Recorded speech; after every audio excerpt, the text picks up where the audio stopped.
Quando surge o Alviverde, eu surjo aqui com mais um vídeo no canal do Verdão, sem poder me exaltar muito aqui, porque não estou muito bem não, tá? Não tenho passado muito bem aí nesses últimos dias, não. E a minha voz não tá legal, não posso falar muito alto, então nem pensar. Mas vamos ver aí o que um comentarista gambá falou depois da goleada do Palmeiras contra o Liverpool, lá no Uruguai, no famoso Centenário de Montevidéu. Vamos ver o que ele falou, mas antes de mais nada, vamos pedir para você aí, o triplo C, curtir, comentar e compartilhar o vídeo aí, até porque tá dando um puta trabalho para fazer, hein, com essa voz aqui que tá me matando só de falar com você. Pensei até em deixar 100 vídeos aqui até eu me restabelecer, mas a gente faz um esforço aqui para manter a roda girando aqui no canal, então, por favor aí, dê aquela colaborada com a gente aí com o seu like, com o seu comentário, com a sua curtida também.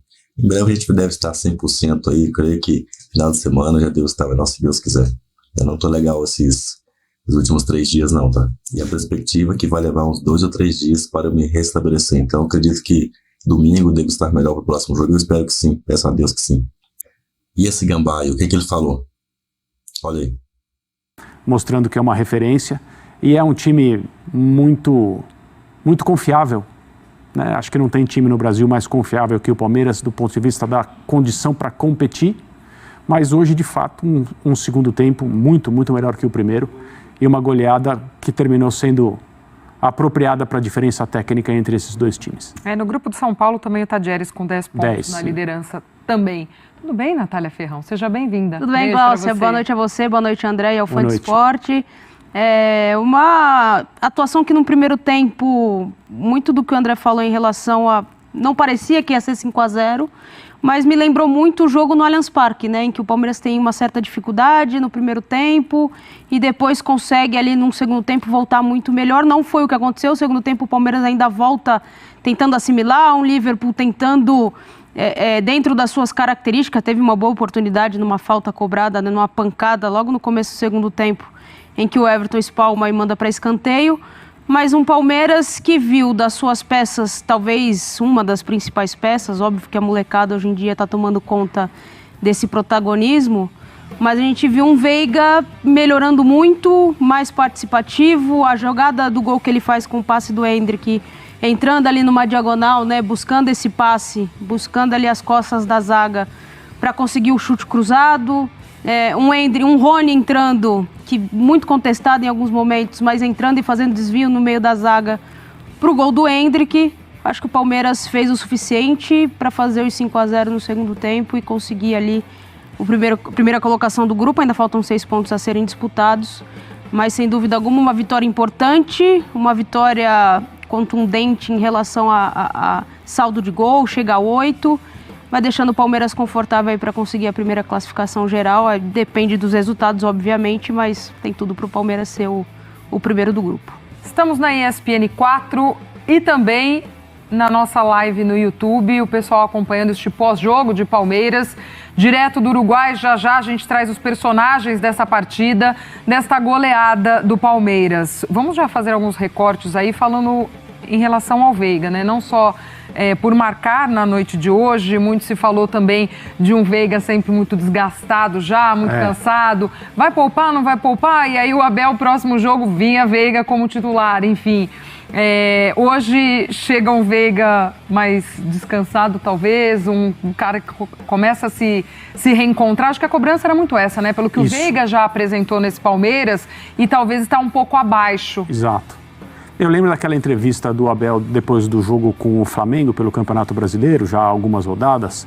Todo mundo esperava um tremendo jogo, né? São as duas principais equipes do Brasil aí nos últimos anos. É o grande jogo do futebol brasileiro, estabelecido já há muitas temporadas. E o Flamengo não trouxe sua principal força. O Palmeiras escalou, acho que, mais titulares, se eu bem me lembro. Mas o Abel chama a responsabilidade para ele em relação ao rendimento mais recente do Veiga, dizendo: a culpa é minha. Ele falou essa frase, não é que aquilo que ele disse pode ser percebido dessa forma. Ele disse: a responsabilidade é minha, eu não consigo deixar de escalá-lo.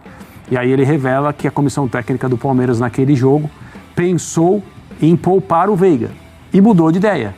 Talvez convencida pelo próprio jogador, e aí os jogadores eles querem sempre atuar, né?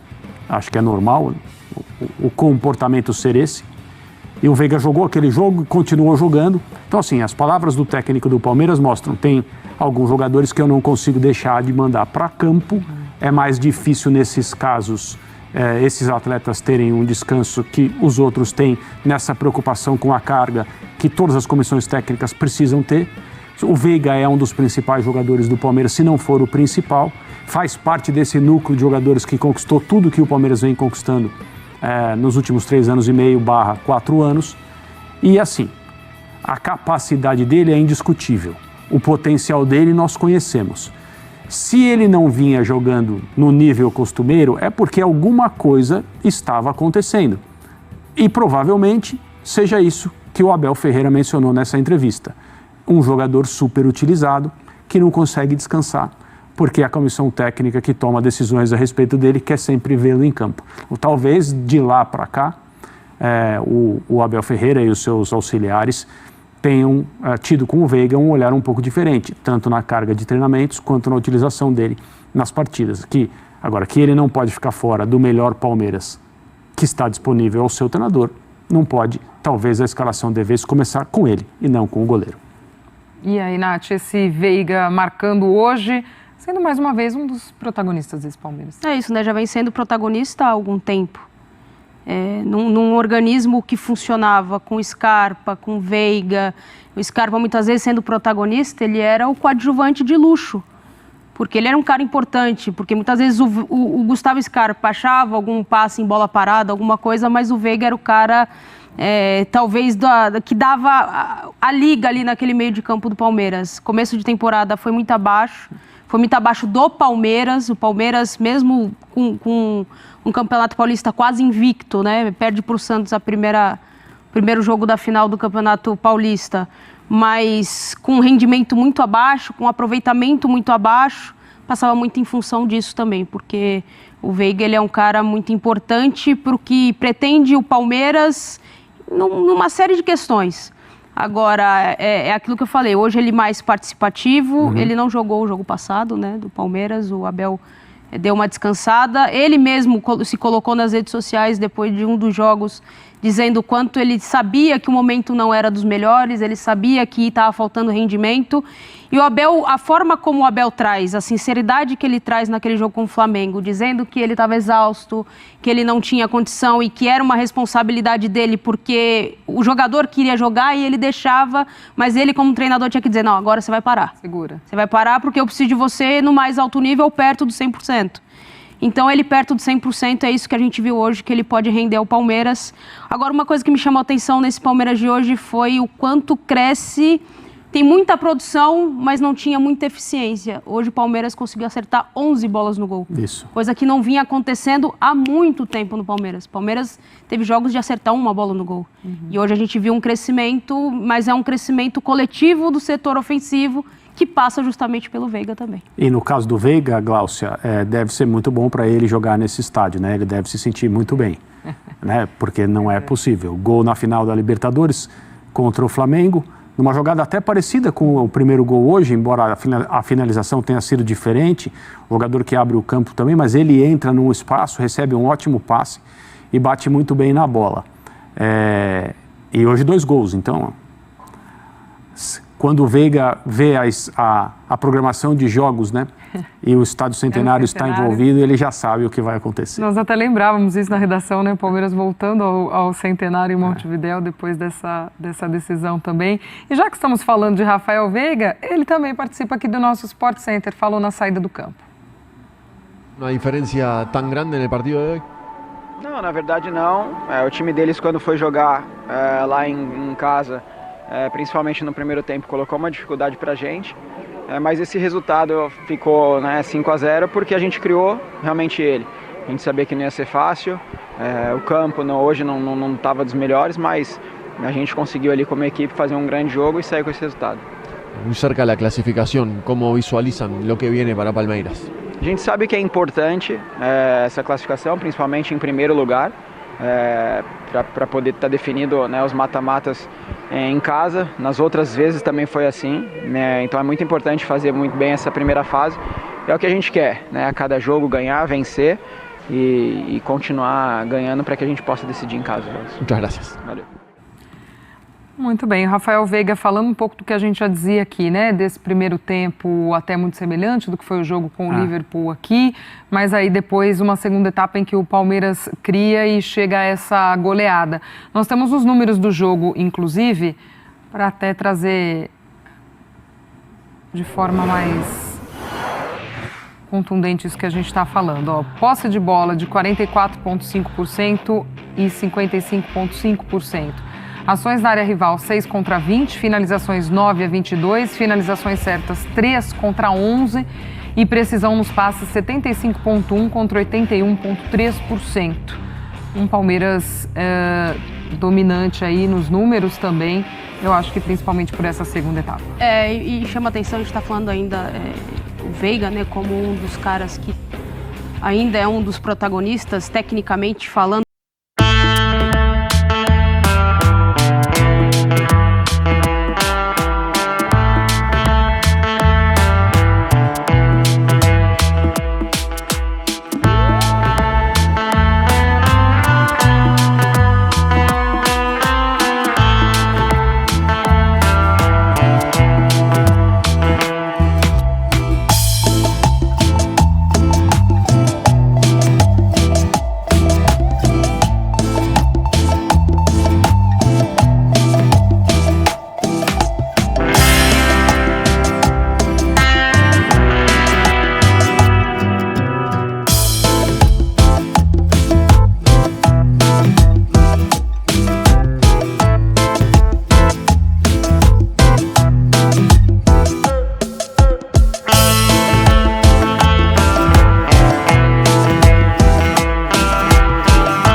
Três equipes, né? Todo mundo com 4. Olha aí, ó. Deixa os 3 brigarem, né? O Palmeiras ali na liderança com seus 10 pontos.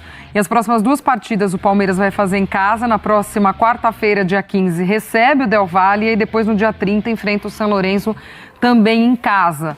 Mais um ponto para também já garantir, né? Carimbar a vaga aí matematicamente. E também a primeira colocação desse grupo. Mais 2 jogos, a turma também podendo chegar a 10 pontos. Mas é pela matemática mesmo, a gente em casa sabe da força do Palmeiras. Exato. E enfrentando os 2 próximos adversários na sua casa, precisando apenas de um pontinho, né? E é bem viável a gente imaginar o Palmeiras com 16 pontos terminando essa fase de classificação. E aí talvez tenha gente que consiga fazer mais, mas não é simples. E você tem 2 jogos em casa para fazer uma pontuação que é muito interessante, vai te colocar entre os primeiros, sem dúvida. Talvez não na primeira colocação geral, mas ali entre os primeiros, de fato, não tem... O Palmeiras ganhando esses 2 jogos vai ficar em relação ao que vai acontecer no mata-mata, né? A necessidade das equipes virem ao Allianz Parque nas segundas partidas para tentar eliminar o Palmeiras da Libertadores, como aconteceu no ano passado, né? No caso da semifinal, com o Boca, o Palmeiras foi eliminado aqui em São Paulo, mas é sempre bom, sempre aumenta a confiança, o torcedor se mobiliza, é uma demonstração de força, de capacidade na fase de grupos, você terminar com essa pontuação tão alta. E a minha impressão é que o Abel vai, entre aspas, exigir do Palmeiras esses 16 pontos ao final dessa fase do torneio. É difícil pensar que o Atlético Mineiro não vai ser o primeiro geral. Pois é. Até pelo desenho, da forma como tem... Pela campanha, como tem jogado, sido, né? O desempenho, como essa equipe cresce desde a chegada do Milito. Mas é um Palmeiras que tinha ali algumas dúvidas e foi crescendo e foi amadurecendo de novo nesse processo em que o Abel vai encontrando soluções e algumas soluções aparecem muito na necessidade e que tem resposta imediata, que é o caso do Estevão, mas há uma expectativa de até porque se a gente olhar o cenário dos outros grupos, além do Atlético Mineiro, é uma disputa mais franca, né? É uma disputa mais direta dos times brigando ali pela primeira colocação do grupo, até o final, até a última rodada. O Palmeiras acho que tem um caminho mais tranquilo para chegar aos 16 pontos. E faz esses 2 jogos em casa, né, com uma responsabilidade muito maior por parte dos adversários, que ainda precisam pontuar, precisam brigar por essa vaga, enfim. A obrigação é deles, né? Muito mais. Na próxima quarta-feira é o Del Valle, esse adversário. Diga, André. Pois é, não, os adversários que o Palmeiras vai receber precisam de pontos, né? Nem que seja para a Sul-Americana. Exato. Então... A situação é muito favorável, muito mesmo, mas eu concordo com o que a Natália falou. Essa primeira colocação está nas mãos do Atlético. Se isso não acontecer, né, pro time do Milito, que vem mostrando um nível de jogo que não é inferior a ninguém no futebol brasileiro nesse último recorte. Ainda é um trabalho muito no início, mas é um time com clareza para jogar e sabedoria para fazer aquilo que o seu treinador pede, que a gente vê poucas vezes, assim, muito menos em trabalhos que estão começando. Então a minha impressão é que o favoritismo para a primeira colocação é todo do Atlético, mas o Palmeiras vai estar ali entre os melhores, sem dúvida. Vale até a gente reforçar, né? Esse jogo da próxima quarta-feira é no Allianz Parque, porque no fim de semana, pelo Brasileirão, o Palmeiras recebe o Atlético Paranaense, mas esse jogo é na Arena Barueri, o Allianz com shows, né? Então, esse jogo na Arena Barueri pelo Brasileirão e aí na Libertadores, sim, a volta, ainda mais jogando no Allianz, esse Palmeiras muito favorito, mesmo diante desse Del Valle, que a gente fala e sabe também do que já é, como estrutura de clube e tudo mais, e o que pode oferecer em campo, um Palmeiras já muito favorito. Dentro disso e até do que o Abel vem fazendo ao longo da temporada mesmo, né? A gente imaginou lá no início que fosse só dentro do Paulistão, aquela coisa dele mexer muito, enfim, mas não, a gente já viu o Abel também mexendo dentro da própria Libertadores, começando com um time muito, muito diferente. Deve ser mais nessa linha também para esses próximos 2 compromissos de Libertadores. Será que o Abel agora também, já com essa classificação encaminhada, como a gente diz, e muito, muito favorito nesses confrontos, já começar a pensar também, deixa eu acudir um pouquinho ali a outra frente de um Brasileirão? Será que isso pode passar pela cabeça dele também? Ele foi perguntado sobre isso, né, no fim de semana, depois da última rodada do Brasileirão, e foi uma entrevista na qual ele se mostrou muito tranquilo, fazendo brincadeiras. Aliás, André, desculpa te interromper, eu tô achando ele bem mais tranquilo ultimamente. Ele tá muito, tirou muito o pé, ele tá bem mais... Ele vive um bom momento. Low profile mesmo. Vive um bom momento, falando de futebol e demonstrando-se relaxado na posição em que ele está. Exato. Embora a gente saiba, né, nenhum treinador de times com as ambições e o tipo de calendário que o Palmeiras tem pode relaxar em qualquer momento. Só estou comparando, né, o temperamento dele em relação a outros momentos nesse contato, né, respondendo perguntas depois de jogos. Mas ele não se importou com o fato do Palmeiras não liderar o campeonato, até perguntou que estão quanto na nossa frente, né? Os líderes hoje têm 10. Se a gente olhar no passado... O Palmeiras tem 9, não é isso? É uma das equipes que tem 9... nesse segundo lugar compartilhado aí, pelo menos em pontos. Mas aí ele até lembrou, no ano passado eram 14 pontos, então tá tudo ok. Então, a minha impressão é que agora com a classificação... O Palmeiras tem 8 e o Atlético tem 10. Isso. A classificação garantida para os mata-matas da Libertadores, resta saber em que condições, ele pode olhar um pouquinho mais em termos de escalação para o Campeonato Brasileiro. Mas ele sabe o quanto é importante o Palmeiras poder decidir os mata-matas no seu estádio. Independentemente de ser essa questão Allianz, Show, Barueri. É claro que aí eu estou falando de Allianz. Mas não é porque o Palmeiras eventualmente tem que jogar em Barueri que ele vai falar, então não importa, tudo bem, vamos decidir fora. A coisa não funciona desse jeito. Essa fase de mata-matas pode ter uma pegadinha, né? Porque o Flamengo pode se recuperar e conseguir uma classificação em segundo lugar. Isso significa que algum primeiro lugar vai enfrentar o Flamengo. A Libertadores é completamente imprevisível, não há nada garantido. Então eu não acho que ele vai tirar o pé, mas ele vai poder olhar para o Campeonato Brasileiro naquelas semanas que os jogos coincidem, né, com pouco espaço, pouco intervalo entre eles, para despejar um pouco mais de força do Palmeiras nas rodadas do Brasileirão. E uma coisa que tem chamado a atenção da Abel é que nessa temporada ele tem feito algo que na temporada passada ele demorou a fazer, e ele mesmo reconhece em dado momento desse início de temporada, que é rodar mais o elenco, que é testar mais, usar a molecada, inclusive. Na temporada passada, quando ele perde o Dudu, parece que ele demora a achar o encaixe, porque ele acha que o encaixe está dentro do time que era titular, movendo a peça que era o Arthur para uma posição em que ele não rendeu. E aí, quando ele vai tentar reagir, já é um segundo tempo do Boca, depois no Campeonato Brasileiro ele começa a dar sequência para os meninos e acontece. Dessa vez parece que ele está, nessa temporada, ele fez isso no Campeonato Paulista e tem feito isso na Libertadores e no Campeonato Brasileiro. De começar a colocar algumas peças, o Flaco Lopes, que foi titular boa parte do Paulista, vai para o banco, outros jogadores respondem mais, muda o sistema tático da equipe, coloca 3 zagueiros, 3 zagueiros que são 2 laterais, né, pelo lado direito, o Marcos Rocha e o Mike. Então ele vai arrumando ali alternativas que na temporada passada eu acho que ele ficou mais fiel à convicção dele do que ele pensava para dentro de campo. Nessa temporada ele tem sido mais maleável em relação a isso, então eu acredito que... Estou até pegando aqui os compromissos do Palmeiras para as próximas rodadas. Nesses intervalos, tem o Atlético jogando em casa, né? Jogando em Barueri. Depois visita o Criciúma. E aí tem o retorno da Copa do Brasil. Né? Esses seriam os jogos aí nesse intervalo. Até o São Lourenço ainda tem o Vasco, recebendo o Vasco pelo Campeonato Brasileiro. Então, olhando ali para a parte de cima da tabela, a gente sabe que o Campeonato Brasileiro vai até dezembro, tem muita coisa para acontecer. Acho que dá para ele rotacionar bastante. Eu acho que ainda em cima disso que você está dizendo, que esse ano ele também já se permite mais isso, acho que tem muito de um amadurecimento do que é o trabalho dele. A gente vendo também como ele lança esses jovens jogadores e também tem um sucesso com esses jogadores, muito por conta do que é esse trabalho dele, então pôde ir maturando esses meninos e lançando no momento exato, né? Ele sempre falou muito isso em relação ao Endrick, e acredito que com os outros é da mesma forma também, né? Claro. Ele não precisa colocar ali de afogadilho, ele não tem ali, preciso arranjar alguém aqui que resolva o meu problema, como acontece em tantas outras equipes. Eu acho que também tem um pouco disso, né, André? De como esse trabalho do Abel foi maturando, eu acho que ele tem a licença poética para mexer e para...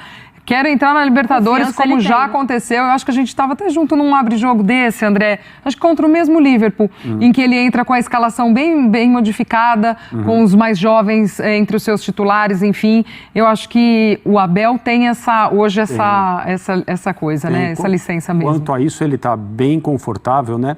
Não só porque o período dele é marcado pelas grandes conquistas que a gente viu nos últimos anos, e ele tem muita responsabilidade nisso. O Palmeiras tem vários ótimos jogadores, mas o símbolo do time é o seu treinador. Isso é assim desde que ele chegou. E não há nada de errado nisso. A forma de trabalhar, né? E o contexto no qual um técnico trabalha são situações quase sempre muito específicas. A gente não tem como ficar colocando rótulos, etiquetas e tal. O símbolo desse período no Palmeiras é o seu técnico. Na discussão que existe, é totalmente apropriada a respeito da posição do Abel entre os melhores do Palmeiras em todos os tempos, talvez o melhor. Eu acho que quanto mais ele ganha aqui, mais difícil fica enxergá-lo não sendo o melhor. Falando nisso, o Palmeiras vai reverter a renda aí do jogo do Atlético Paranaense e acho que de outros sequências também, para o pessoal do Rio Grande do Sul que está passando por dificuldade com a questão das enchentes lá, muita gente nesse momento desalojado, mais de 200 mil pessoas que tiveram que sair das casas às pressas, sem poder carregar muita coisa. pegou o que deu para levar e tirou. E muitas vezes não deve ter pedido coisa pelo caminho. E ainda tem bandidagem, ainda assaltando, dando até tiroteio lá, né? Quer dizer, o brasileiro não tem sossego, não é só no dia a dia, quando ele vai trabalhar e não pode nem parar no semáforo que vem um meliante. Ainda você numa calamidade e vem vagabundos querer tomar aquele que você sua para conseguir. E ainda vem agora o DPVAT aí, né, aprovado pelo governo federal, a pedido do Lula, pelo pessoal aí do Senado, que canalhamente aprovou, né? Queria saber onde é que estão os senadores, porque eles aprovaram esse projeto horroroso de mais imposto no lombo do povo brasileiro, que não aguenta mais tanto imposto. Poder de compra desse tamanhozinho, e lá vem mais o DPVAT, agora com um nomezinho diferente de SPVAT, carinhosamente está sendo apelidado de LulaVAT. É um absurdo, né? Esse país que você trabalha, e trabalha 5 meses para pagar imposto para político. Devia cortar o salário deles, entendeu? Botar um teto ali, ó, e pronto, não pode dar mais do que 10 salários mínimos, não pode. Na verdade, para o meu gosto, seria salário mínimo, porque só ia para lá quem realmente quisesse ajudar. Ah, mas não vou ganhar um salário justo, então não vai. Deixa quem quer ir. Se não quer, você está indo lá pelo dinheiro, fique na sua casa, nos candidatos, entendeu? 500 e tantos deputados, 80, para que esse tanto de gente? Só para passar esse tipo de lei para meter a mão no nosso bolso, trabalha igual um condenado para agora ter que ficar pagando DPVAT. O último presidente tinha tirado o DPVAT, agora entrou outro e já meteu o DPVAT. Começou a taxar a importação da China, agora o DPVAT, pelo amor de Deus. Esqueça esse assunto, eu não podia ficar calado, não. Nem estou em condição de começar a gritar e ficar puto aqui, mas é revoltante. Outro dia na enchente do Rio Grande do Sul, o órgão lá, a Agência Nacional dos Transportes lá, terrestre, né, barrando e aplicando multa em quem estava levando com excesso de peso os caminhões para ajudar o pessoal, com mantimentos e tudo, o pessoal que está desalojado no Rio Grande do Sul. E eles fingindo como se não tivesse acontecendo nada, se não tivesse um ambiente normal. Água caindo, estádios alagados, água entrando dentro de tudo quanto é lugar, até hospitais, com água na altura do pescoço das pessoas. E o governo federal, por intermédio da ANTT, barrando, dificultando a passagem dos caminhões que levam os mantimentos, tá? A ajuda. Parando, não só contente com barrar e atrasar os caminhões, estressar os motoristas, multando ainda, aplicando multas.